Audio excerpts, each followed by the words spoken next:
totally booked. Rock and roll! Well, I think I'll leave you to your reading. Little Hand says it's time to rock and roll. Rock and roller! We are totally booked. Welcome back to Booked on Rock, the podcast for those about to read and rock. Subscribe and follow on YouTube, Facebook, Twitter, Instagram, and TikTok, where you get exclusive videos weekly. Links to all the social media sites at bookedonrock.com. Author John Kruth is a returning guest to talk about his new book, Lunacy, The Curious Phenomenon of Pink Floyd's Dark Side of the Moon, 50 years on. This month marks the 50th anniversary of Pink Floyd's Dark Side of the Moon, one of the biggest-selling albums of all time, with over 40 million copies sold to date. It topped Billboard and was on the charts for a total of over 700 weeks.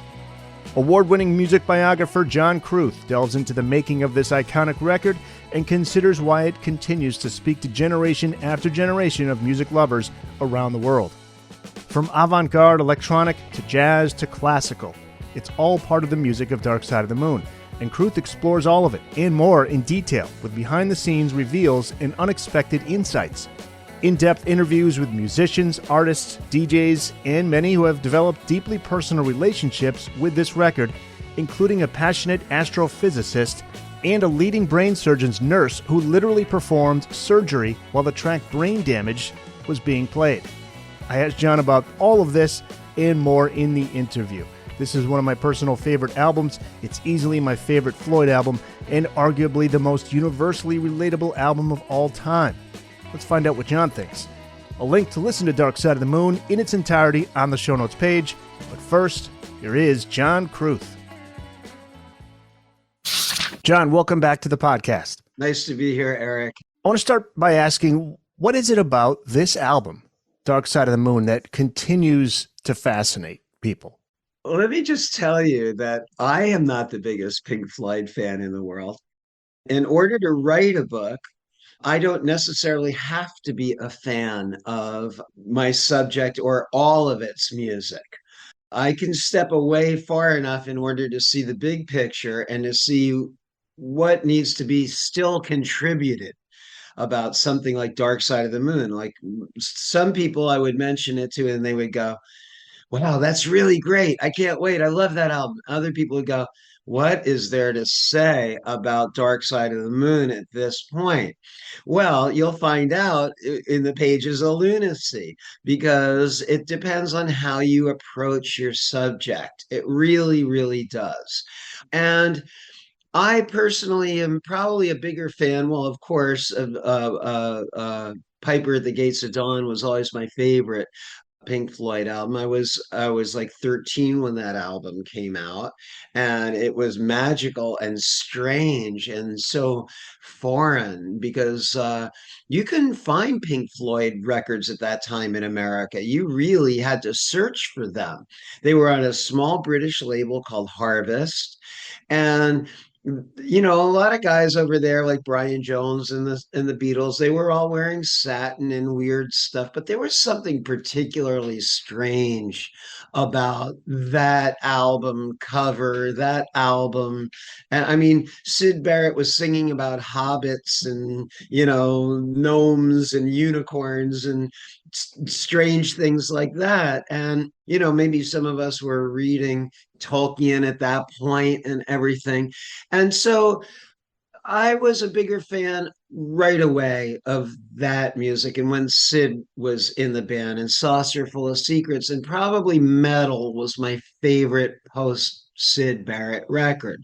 I loved Echoes. It was just, to me, it stands as a gorgeous, sweet, that was kind of came out of like Debussy, somewhere between Debussy and the Water Lilies by Monet. Just beautiful, floating, imagist, like incredible sound. And by the time Dark Side of the Moon came around, for me at least, I was a senior in high school, I could really appreciate it. It was really a pristine, beautiful recording. And I've always been a big fan of Gilmore's guitar playing because it's so crisp and clean and every note is so perfectly placed, and a big fan of Rick Wright. I'm a really big fan of the band, probably Roger Waters as time progressed, became my least favorite member of the band, oddly enough, even though was writing everything. As it became Roger Waters Presents, as he took control of the band, he seemed to not appreciate his band members very much and became quite an egotist. And the secret weapon in this book, the secret star of this book, I think really is Rick Wright, who I really believe creates the atmosphere and the whole quality of what happens on this record. So it's really hats off to Rick Wright. So I have a lot of mixed feelings about the album myself, but that's not of any importance. What is of importance here is how this album continually affects our culture. Just the album cover itself, just that little, the little pyramid, the little prism on the front of the cover is as identifiable, and I say this in the book, as the cross or the Star of David all around this world. People wear that image on their chest, hang it on the wall. Might not even have heard the album, but probably have, because you could hear this album in every cab driver with a cassette player in front since 1973 around the world, in Rio, in New Delhi, wherever. You could hear this album. I heard this album in a cab in Moscow, and it was like it was bootlegged. It was like it was everywhere. So the impact of this record was even greater, probably, than Sergeant Pepper. And Yeah. Sergeant Pepper, I'll never forget when Sergeant Pepper came out, because I don't think you had piped in music at that point. I think at Bamberger's or, department stores like Sears, you still had in different departments, people with record players putting on a record in different parts of the store in order to have background music. I don't think you had piped in music yet, maybe, but I remember going into like Montgomery Ward's in Asbury Park, where I bought Sergeant Pepper when I was 12 years old with my mother, who said, "That's not the Beatles. It's someone called Sergeant Peepers," But I remember the impact that album had. That was one of the albums that was heard around the world. And I think probably the next album that had that kind of impact, of course, was Dark Side of the Moon. The title Dark Side of the Moon. Let's get to that. I want to zero in on the moon because there's a chapter on this subject. It's the title Wasn't that fun? A Brief Cultural History of the Moon. So people need to read the book to get the full picture. But what does the moon represent in this album, and with artists such as yourself in general? Like Neil Young writes about the moon, in the book. Right. Oh, all the time, right? He writes to the full moon schedule. Does. You're going to address the moon if you're a poet or a bard, or even, a lonesome guy with a flute out in the meadow is going to look up at that moon and, play to the moon. And the moon is just one of these great mysteries. It was so much fun writing this because I wrote a brief cultural history of the moon about, Buck Rogers, Sun Ra, all this outer space imagery that, my generation totally grew up with, that between Sputnik and the Jetsons. And, you were always thinking, we're going to the moon, we're going to the moon. And eventually, we went to the moon. The moon is, continually mesmerizing us, and we blame murder on the moon, and we blame love on the moon, and everything is pinned to the moon. And then I have my old friend, Dr. Matthew Bobrowski, an astronomer, come in and say, look, this is all nonsense. That's one of my favorite things to do, of course. Like a friend from Rain Parade, when he was talking about Syd Barrett and just extrapolating on Sid as a romantic figure. I end that little paragraph bit with Dave Gilmour kind of saying something very sobering about Sid, about, if you were around Sid, this wasn't a lot of fun. There was nothing romantic about it. God, the moon is so rich. I could just write a whole book on the influence of the moon. And there's even at one point, okay, we talk about how this album had such a huge cultural influence. There's a study of shark attacks and during and how the moon does the moon or the phases of the moon create more shark attacks. Does the luminescence of the moon shining on the water make sharks attack more often? And what was it called? The shark side of the moon.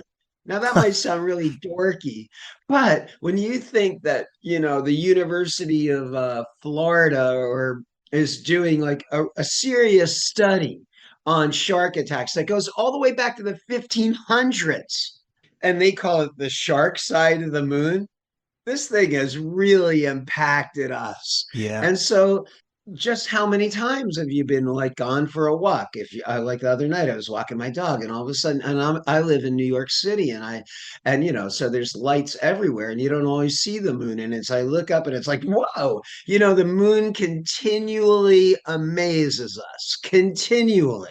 So that concept of dark side of the moon, that's in Roger's mind, that's Syd Barrett. He had gone to the other side. No getting him back. Sid was, whether Roger wanted to admit it or accept it in the long run, because I think he downplays Sid and the influence of Sid over the years continually in interviews.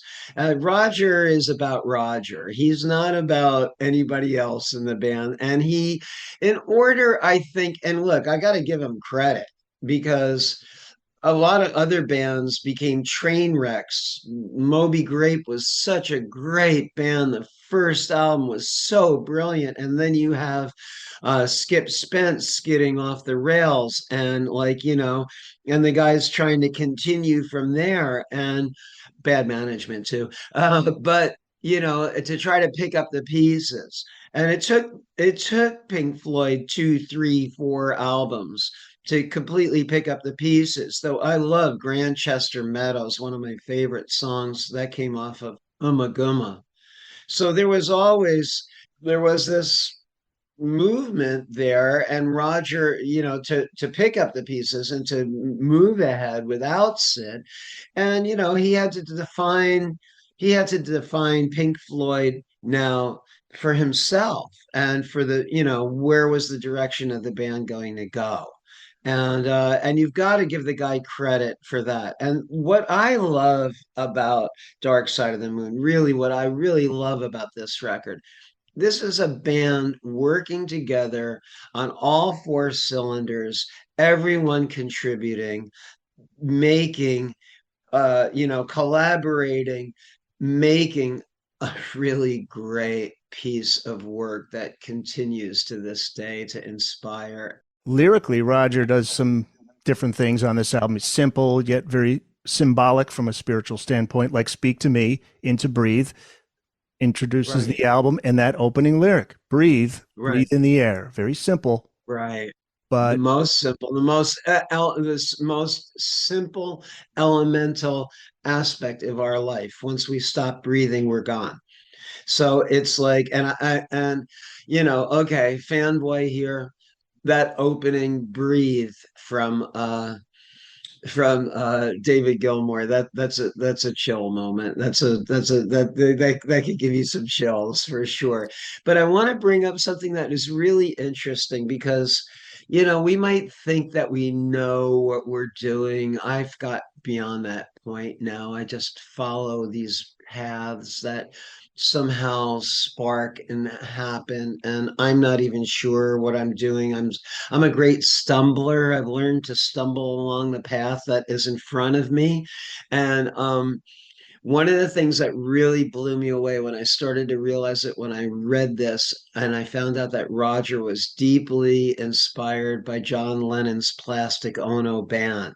I had just finished writing the book on Plastic Ono Band when I'm starting to write the book on Pink Floyd and on Dark Side of the Moon. And I go, wow, you know Coincidence? that he was inspired by Plastic Ono Band. Did you know that? I didn't know No, that. never heard about that. Right. Okay. So what happens is Roger uh, makes a list of all of these issues that he feels needs to be addressed in his life.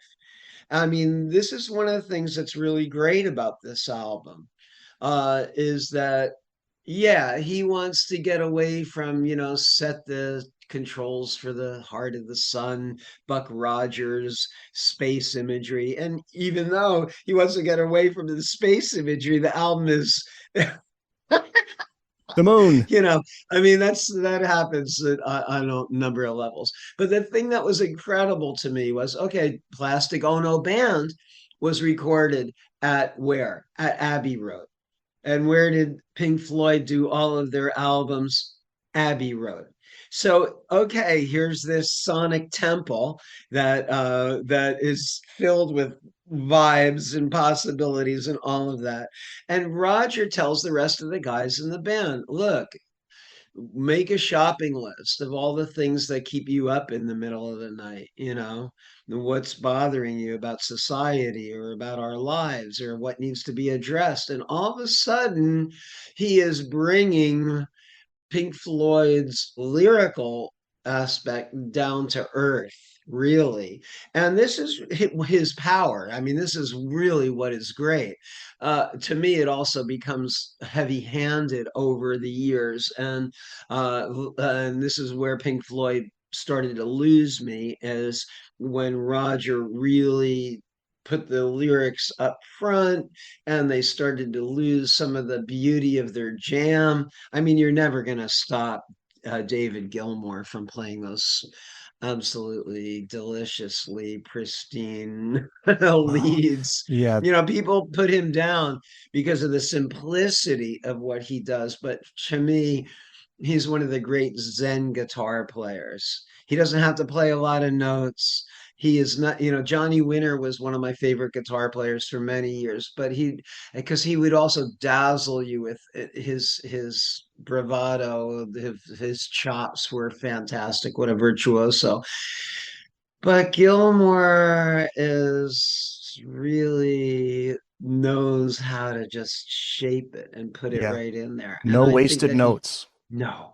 And he frames Rogers' lyrics so beautifully, I think. And he brings to the table what needs to be said, what needs to be done. And of course, I think in a lot of ways, this is where the jealousy and the problems come from, because David's the ex-model. He's the good-looking guy in the band. He's the voice of a lot of the songs at this point. He's still singing a lot of the songs. And whoever is singing, doesn't matter who the writer is, whoever is singing, that's where the camera goes when we make a video. Even on the album, on the book cover photograph, there's Roger kind of grimacing in the back and David standing there looking like, hey, girls. And bands, the dynamic of bands, but my hat is always off to Mr. Waters. At this point, the band, I don't think they ever had this again. I mean, Wish You Were Here has some really beautiful, great cuts on it, but that's where Roger starts to really dominate the band. And from there, it becomes a different story for some of us. The Booked on Rock podcast will return after this. The use of the lap steel guitar on that opening track right after Breathe, Breathe in the Air. And at that point, I have to tell you, okay, so I grew up in the Jersey suburbs. There weren't a lot of people that I knew that liked country music at the time.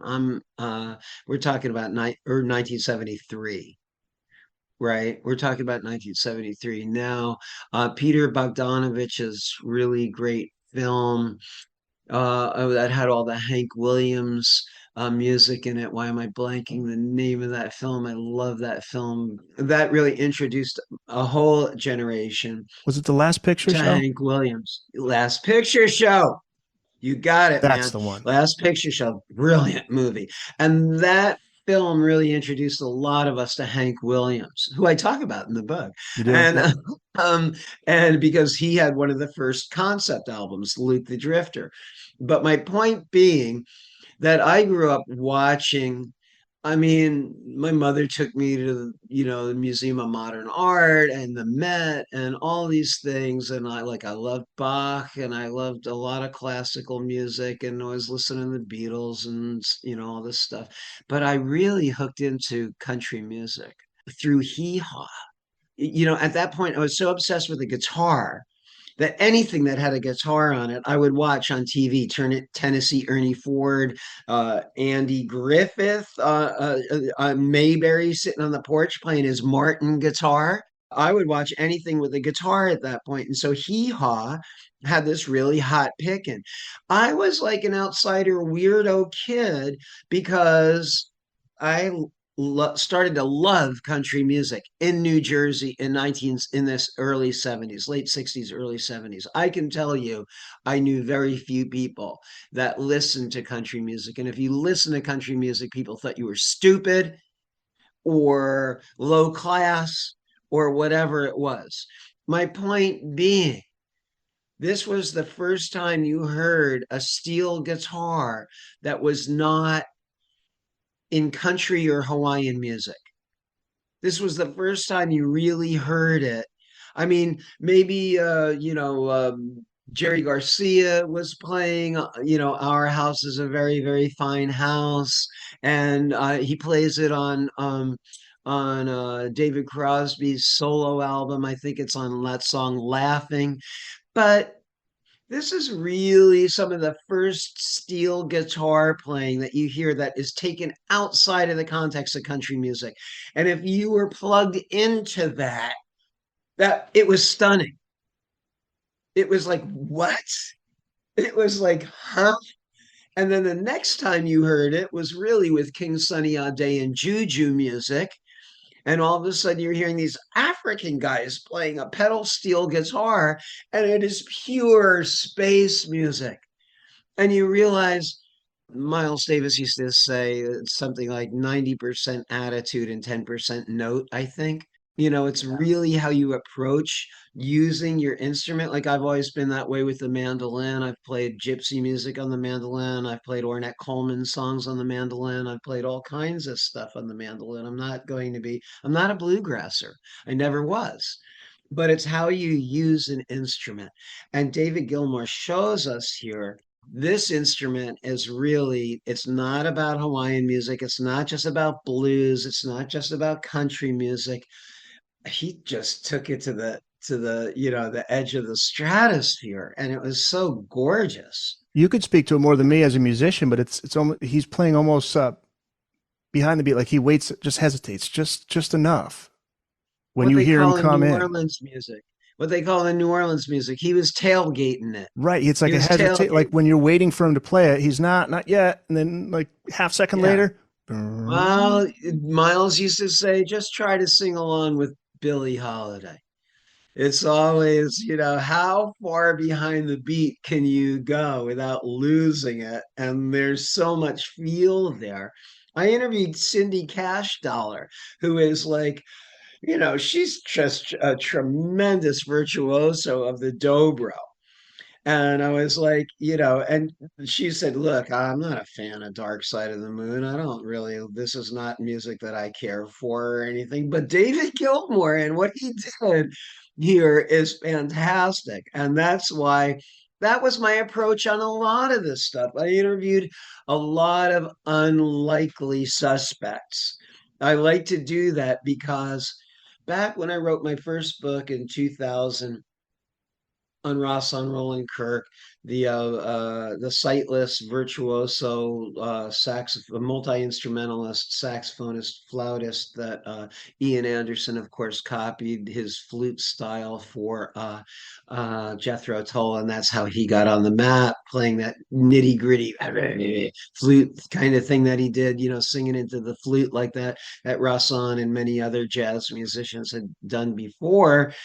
It's just how you approach an instrument, and you can use instruments. Bella Fleck shows us this, or Tony Trishka, who started using playing Weather Report, Chick Corea on the banjo. Danny Barnes, the amazing banjo player from the Bad Livers, was playing Shostakovich on a banjo. And I talk about this in the book. What is the entire history I try to cover of electronic sound before Pink Floyd? There are a lot of people out there that might think that Pink Floyd invented this kind of soundscape, or kind of created, were the ones, they were like, in a way, they were like Robert Johnson. We call him the king of the Delta blues singers. He was really he was the caboose on that train. And as far as electronic sound, I won't say that Floyd was the caboose on the train, because there was so much that followed Pink Floyd. But let's go back to Luigi Rossolo and the Italian Futurists. And, let's just ask yourself these questions, these basic questions. When I taught college for 12 years, my students would come in, and okay, if half of them weren't wearing sweatpants, the other half were wearing blue jeans. And I go, okay, why are you guys, okay, Frank Zappa used to say, everyone in this room is wearing a uniform, and don't kid yourself, which would always make them kind of go, I'm not wearing a uniform. And it's like, okay, why are you wearing blue jeans? What's the history of blue jeans? And so, boom, I go into the history of blue jeans and start to explain to them how blue jeans in the 50s, before Marlon Brando and James Dean show up, dungarees. They were something that your grandfather was putting on to change the oil or to mow the lawn. Yeah. He wasn't wearing them because they were hip, right? So it's like, I always just had this kind of curiosity. What are surgeons listening to?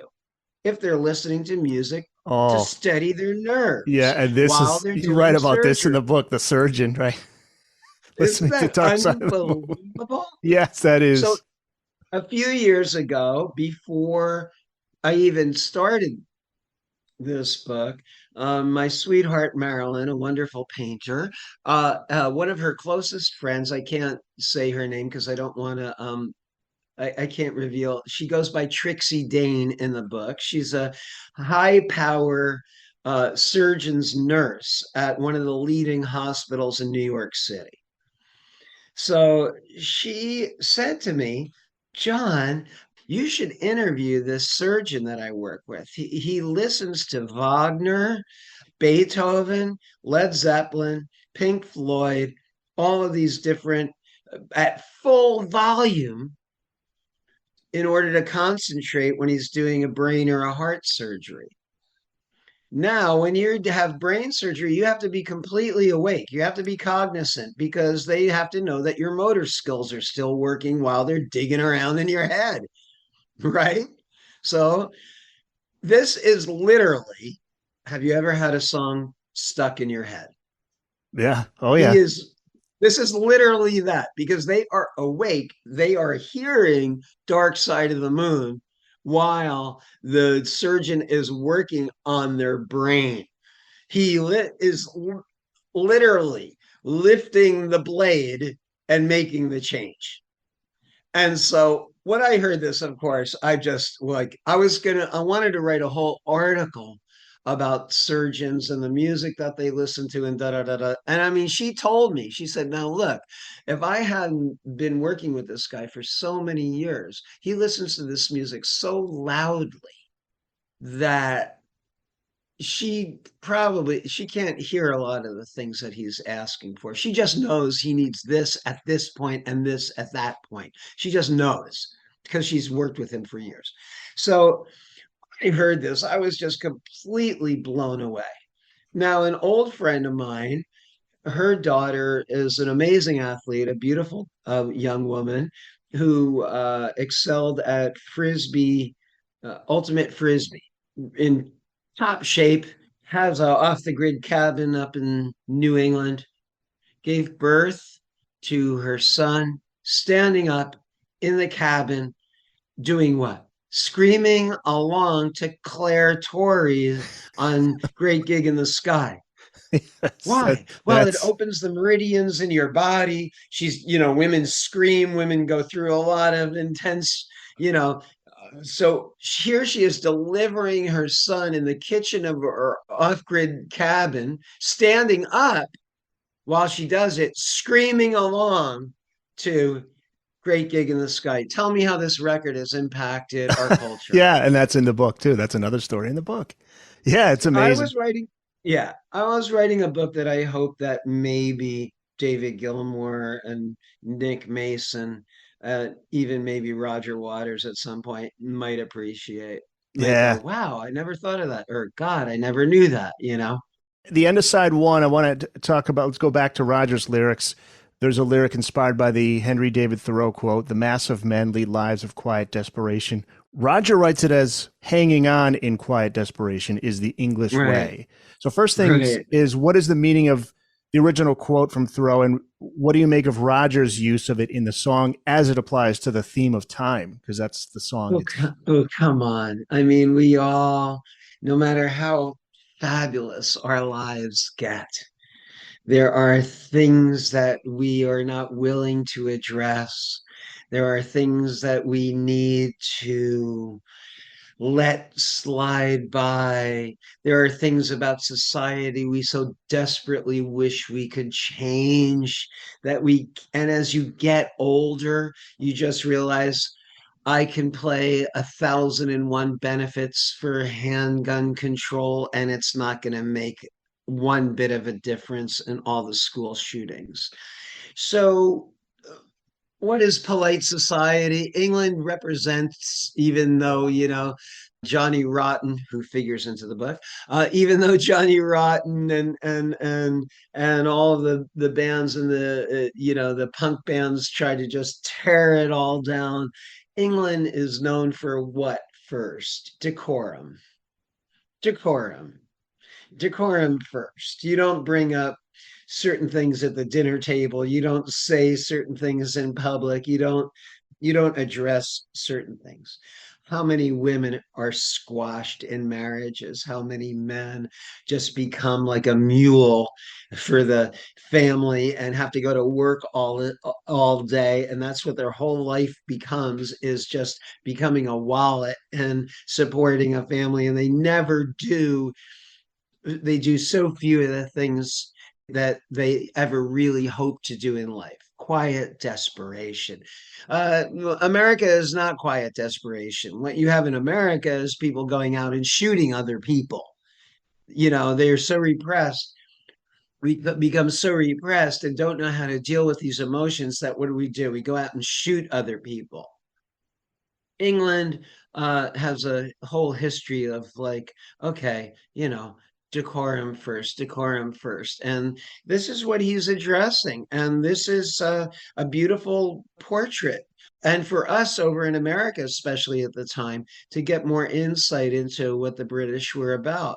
I mean, it was like one of my favorite little pieces of the jigsaw puzzle of England after John Lennon said that line about, getting a tan standing in the English rain.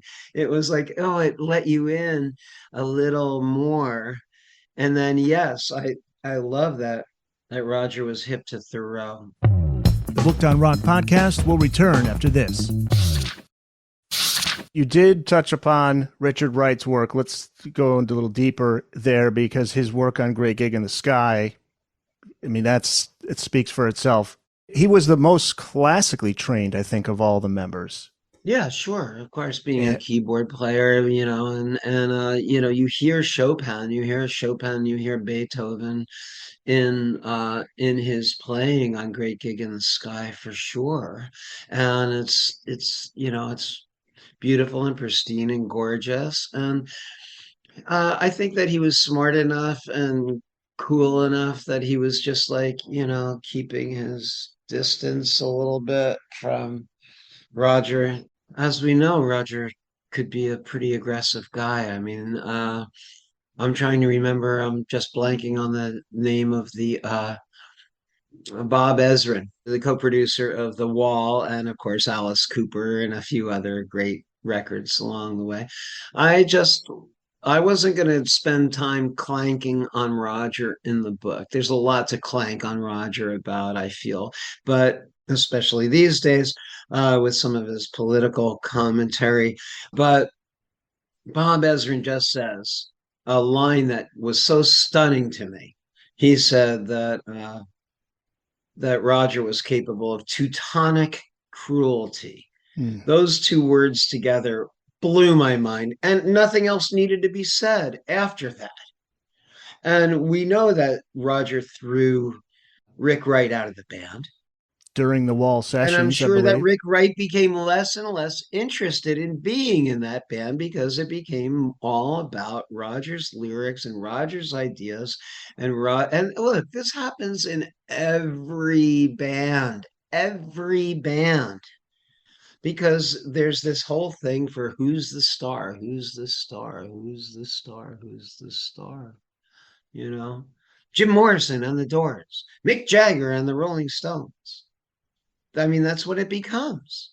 And it's really sad because so many bands, I mean, The Who, I still love The Who no matter what, but once you lose Keith Moon, once you lose John Entwistle, it's the Daltrey Townsend Right. band, it's not The Who.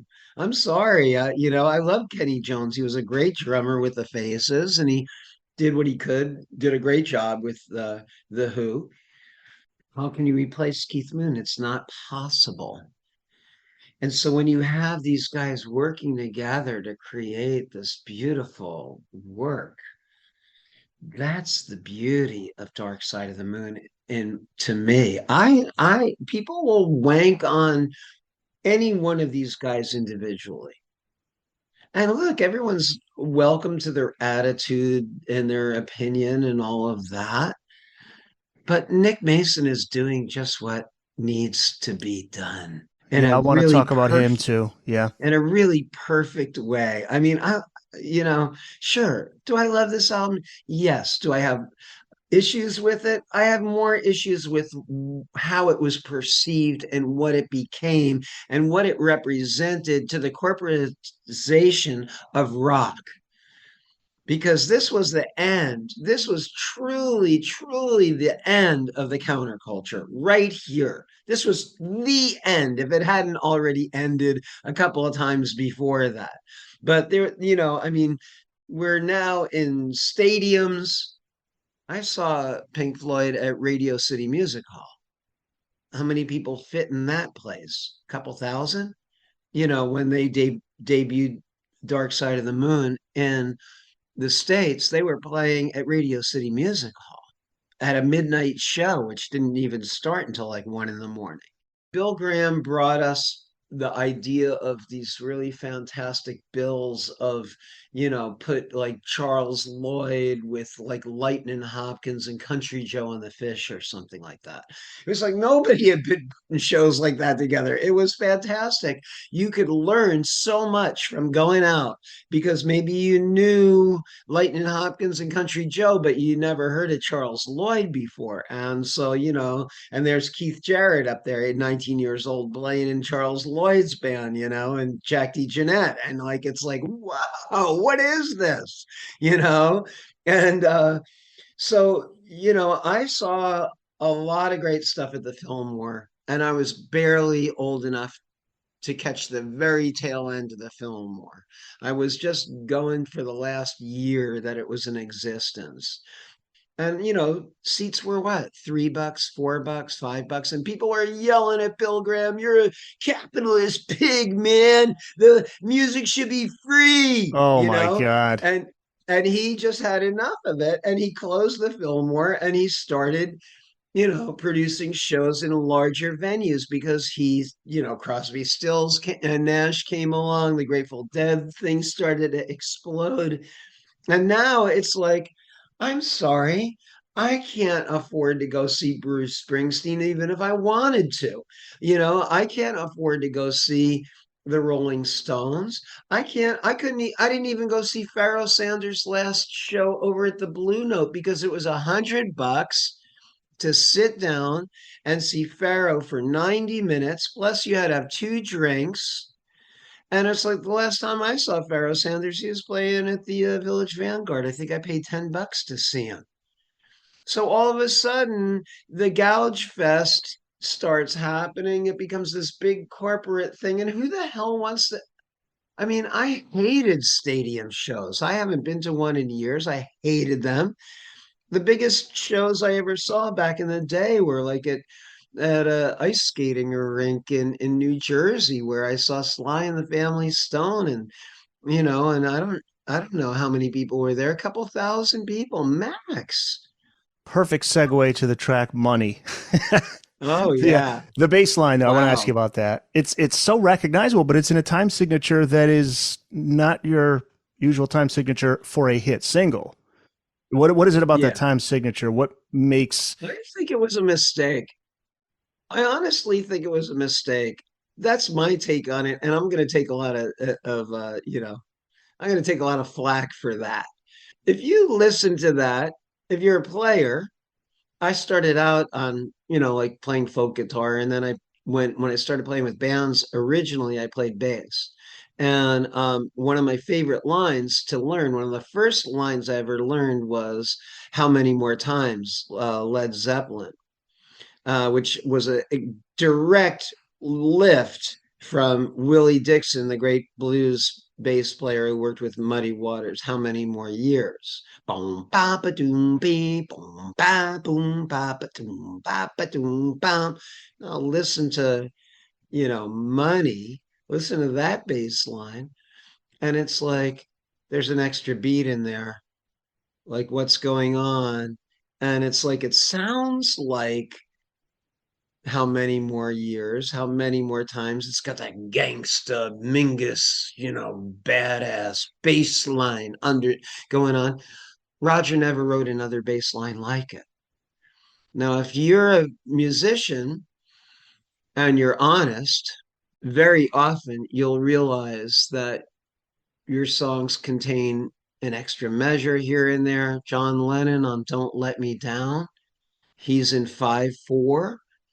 And then what happens with a lot of these songs that are in odd time signatures, by the way, odd time signatures, folks, could be traced back to the Quran. When the prayers were being delivered were sung, which is a traditional thing in church and in synagogues and in every form of religion that came from the Middle East. The prayers were sung from the Quran. So when you have someone who wrote something out without intention of it necessarily being sung, you wind up in odd time signatures, 7/8, 5/8, whatever it is, interesting? right? 5/4, 5/7/4, whatever it is, 11.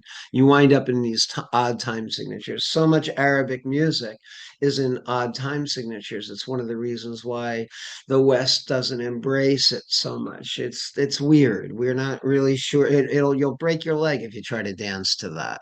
Did he write it in seven? He wrote it on the acoustic, Roger, at first, I believe.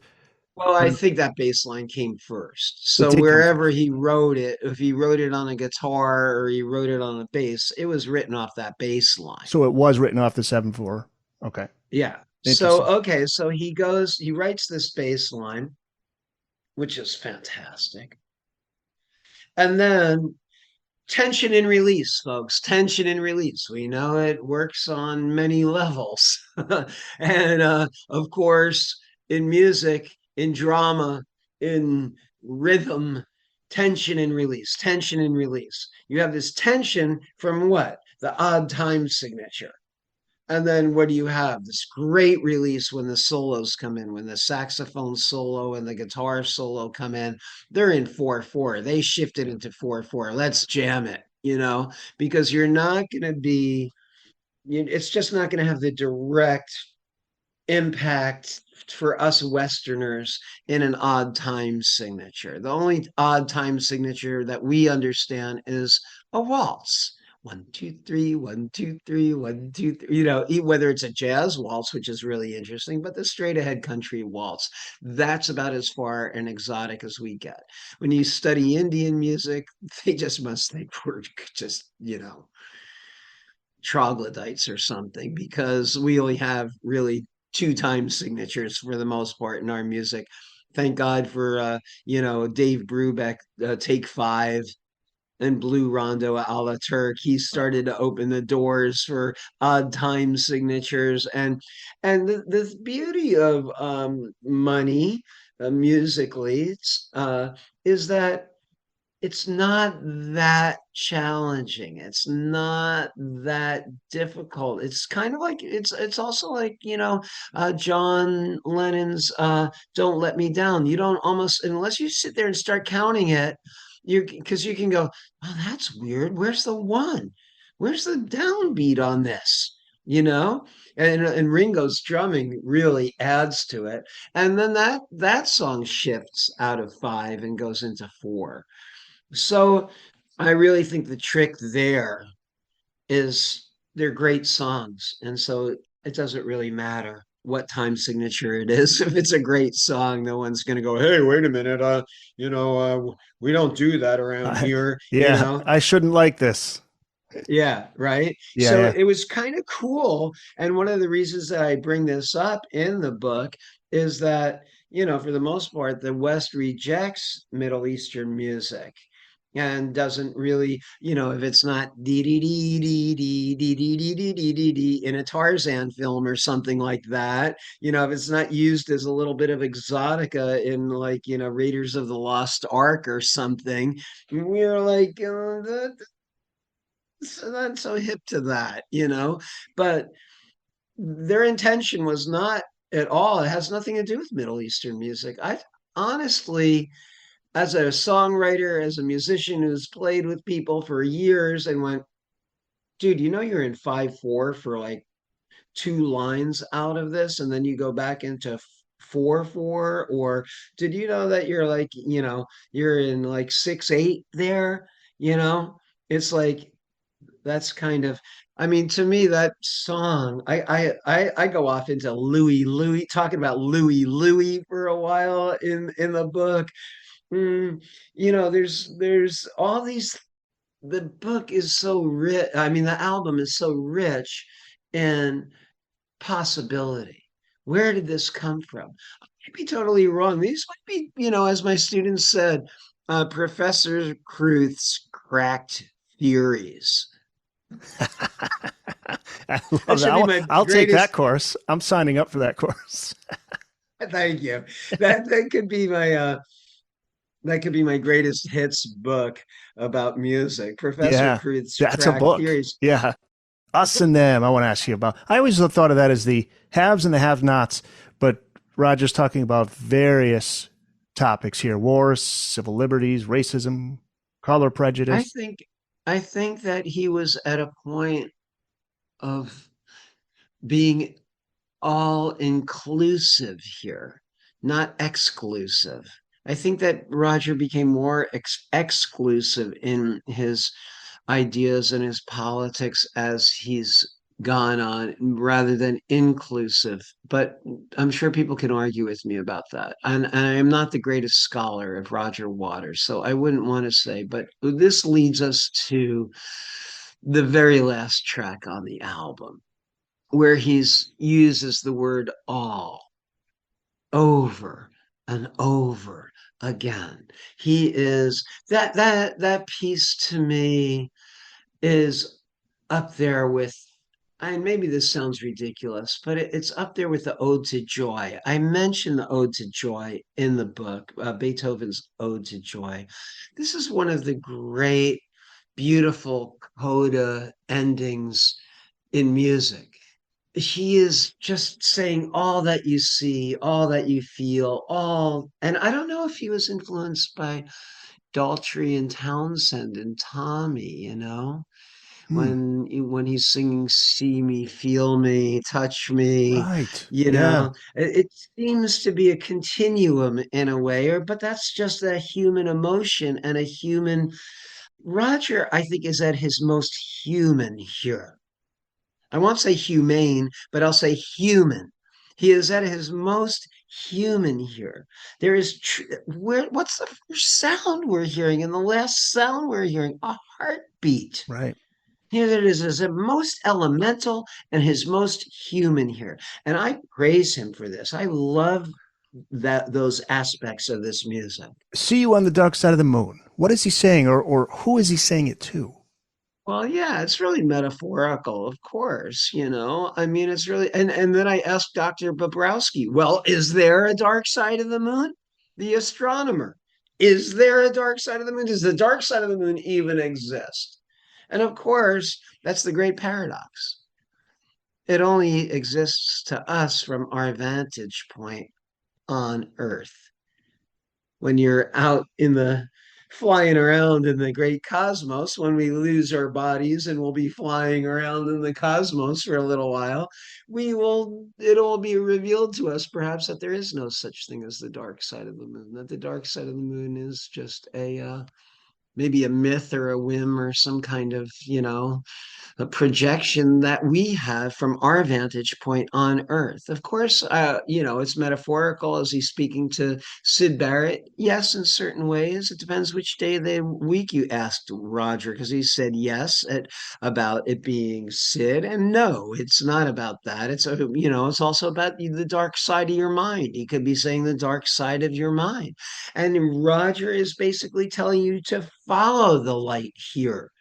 The great cynic himself, the master of all these really dark Orwellian visions. And he's great at it. Don't get me wrong.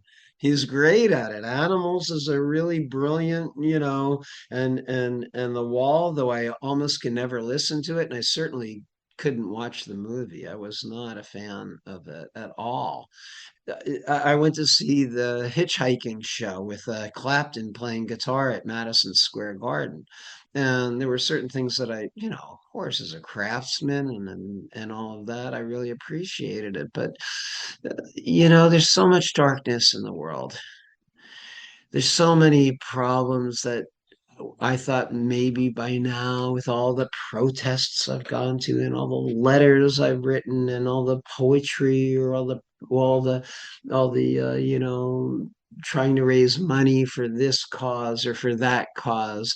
At my age, I thought maybe this hopefulness within me that was probably planted as a kid when I saw the civil rights movement, when I saw what was going on there, and it seemed like there was some advance. There was, and there is some advance, but it is one step forward and 37 steps back. And we just went through the biggest, you know, shit show that I remember seeing in my life, you know. But what I love about it is, and what I take away, maybe Roger would just say, "You're wrong. You don't know what you're talking about," is that I think underneath the underlying message here is to follow the light. It's dark. It's all like, it's like a fun house. I see it as a fun house. It's a spook house. Okay, you're taking this ride, and there's a lot of scary stuff along the way. But when you get out, you're like, you've gone through this cathartic journey, which this album is a fantastic cathartic journey, and it loops back on itself. You can listen to it over and over again. Some people just think this is a great album to have sex to. Yeah. I don't know. I mean, I've had that answer. Why do people keep buying this record? Why do people just keep like, lowering the lights and getting high and listening to this record? And, it's amazing that you find out that the teenage motif is forever. It really is. I mean, it's just becomes high school with money as we go on. It's just like it's still high school. It's just that some of us have more money than others, and that means that some, people, and there are plenty of, as we see with the governor of Florida and various people around the country, there's a lot of hall monitors out there trying to tell people that they're in for big detentions. So, Lunatics in the hall. Well, I was one of those, I'm sure, and so I mean, I had a great time writing this book. I certainly hope people will enjoy the ride. It's quite a detour to the moon, but really that's my forte, is interesting detours. Highly recommended. It's out now, right? Came out. I think it came March out. 1st. Yeah, March 1st. So yeah, Right on the day, 50 years later, yeah. that the album was released in 1973. And if you asked me 6 months before if I thought I was going to write a book on Dark Side of the Moon, I go, what? Look, publishing, here's the thing about publishing. You wouldn't be talking to me right now, maybe, if my latest book was on Reverend Gary Davis or Ornette Coleman. You might not be calling me. But Dark Side of the Moon, you're like, hey, yeah, wow. And so what do? This is a bit of a Trojan horse. Once you dive into it, you're no longer in the mainstream. Right. There's a lot of Brooks going off into all kinds of stuff. We're talking about, British fashion in 1965 and what was going on in London in 1965. The book is a really big overview of everything that led to Dark Side of the Moon. I started to realize writing the book on John and Yoko. That book is called Hold On World, and I hope that you'll check that out. And I had you on to talk about that one. Yeah, Absolutely love that book. Do a link to this. I will. With the Hold On World, I realized, as John realized, if you fight the system, and John and Yoko realized, you fight the system head on, you're going to have a bloody head if you're lucky. John and Yoko went on the Jerry Lewis telethon.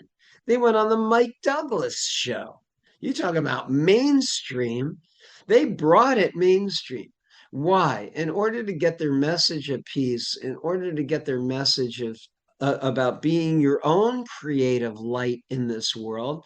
None of these really great artists like Bob Dylan or John Lennon or whomever from the 60s, the really great ones were not going, it's not about me. Follow your own path. Follow your own path. I'm glad you're inspired by my work. I'm glad you buy it and enjoy it. But don't try to be me. I mean, how many people tried to be Bob Dylan or John Lennon it's right. Follow your own path. Okay. So in order to get more people to know what I do, to understand what I do, and to understand Pink Floyd on a grander scale, to have a broader view of Pink Floyd, what did I do? I wrote a book on not necessarily my favorite album of theirs. As I said, I listen to metal a lot more, metal and Piper at the Gates of Dawn. I wrote about Dark Side of the Moon. And it was like, why? Well, there are all these things that lead to it. What are the ingredients in this souffle anyway? Right? Do you ever eat something and go, oh, that was really good. I wonder what it would taste like with like 2 or 3 of the ingredients in it. And then add these other ingredients. And then you get to the big cake or the big souffle or the big, stew. Right? And so that's what I do. I break it down. And I add unexpected aspects to it. And the key here is not to wind up with like peanut butter and sardines. You want to wind up with something tasty. It's like, I want to make a new taste sensation, a new, food, a new dinner. You don't want to wind up with peanut butter and sardines, folks. You got to really be careful about how you're approaching this. And so this is the way that I do these books now at this point. Here you go, writers out there. It's a Trojan horse. I wanted to talk about Luigi Rossello. I wanted to talk about Dadaism. There's all this stuff about Cafe Voltaire and Dadaism in there. I'm comparing Cafe Voltaire with the Dadaists to the UFO Cafe, and wow, how many aspects of it are similar. The book is out through Backbeat Books, Lunacy, The Curious Phenomenon of Pink Floyd's Dark Side of the Moon, 50 years on. John Kruth, thank you so much. Really appreciate your support, your love and interest, and all of that. And whenever you want to talk, I'm always writing. I'm always doing something.